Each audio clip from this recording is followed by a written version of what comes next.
আসসালামু আলাইকুম বন্ধুরা, দূরের এবং কাছের, দেশে এবং দেশের বাইরে যে যেখানে আছেন, আশা করি আল্লাহর রহমতে আপনারা সবাই ভালো আছেন।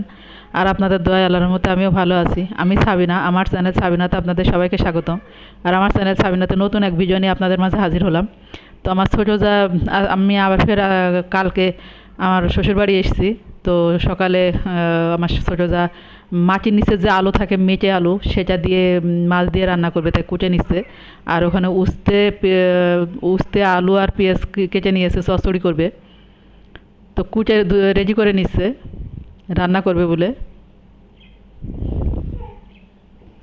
আর এখানে মশলা করে নিচ্ছে। আর আকার চুলা, মাটির চুলায় ভাত চুলাই দিয়েছে। তো মাটির চুলায় সব কিছু রান্নাই অনেক মজা লাগে মাসালায়।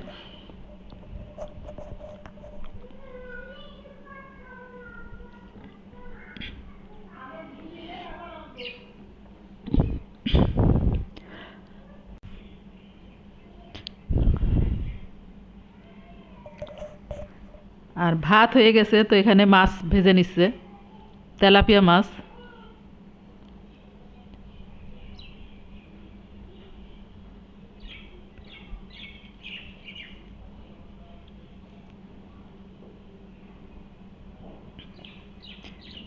আর গ্রামের বাড়িতে বৃষ্টি হচ্ছে, তো বৃষ্টির ভিতরে রান্না খাওয়া করতে খুব কষ্ট।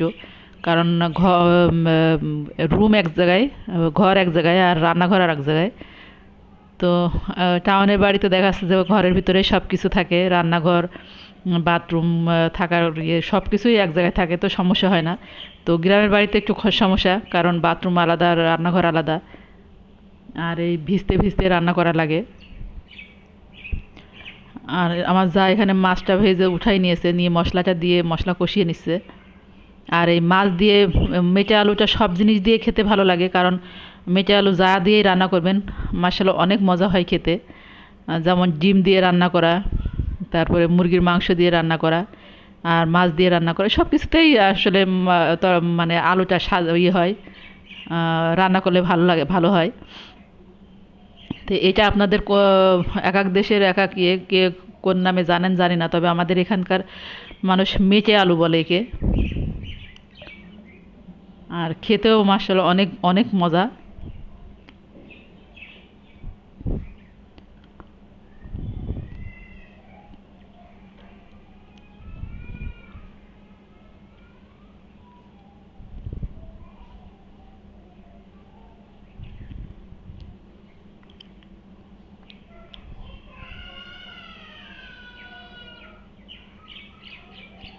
আর মেটে আলুটা কষানোর পরে ঝোলের পানি দিয়ে দিয়েছে,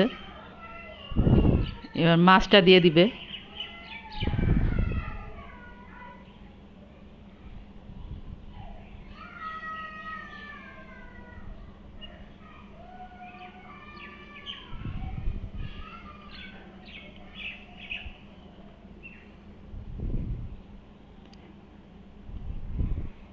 আর আমার গ্রামের বাড়িতে থেকে মাটির চুলায় রান্না করতে খুব ভালো লাগে, কারণ অনেক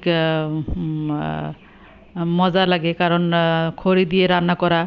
আর এমনিতেই আমি জানি না, তবে আমার কাছে মনে হয় সব সব ইয়েতেই স্বাদ আছে, কারণ গ্যাসের চুলায় রান্না করলেও স্বাদ লাগে, আর মাটির চুলায় রান্না করলেও স্বাদ লাগে। মানে রান্নাটার ভিতরে সব কিছু, আপনি কেমন রান্না করছেন সেটার ভিতরে ডিপেন্ড করে। তো এখানে তরকারিটা হয়ে গেছে। তো আমি ভিডিওটা বেশি বড় করব না, আপনারা ভালো থাকবেন, সুস্থ থাকবেন, আর আমার জন্য বেশি বেশি দোয়া করবেন। আগামীকাল দেখা হবে নতুন এক ভিডিও নিয়ে। তো আল্লাহ হাফেজ, আসসালামু আলাইকুম।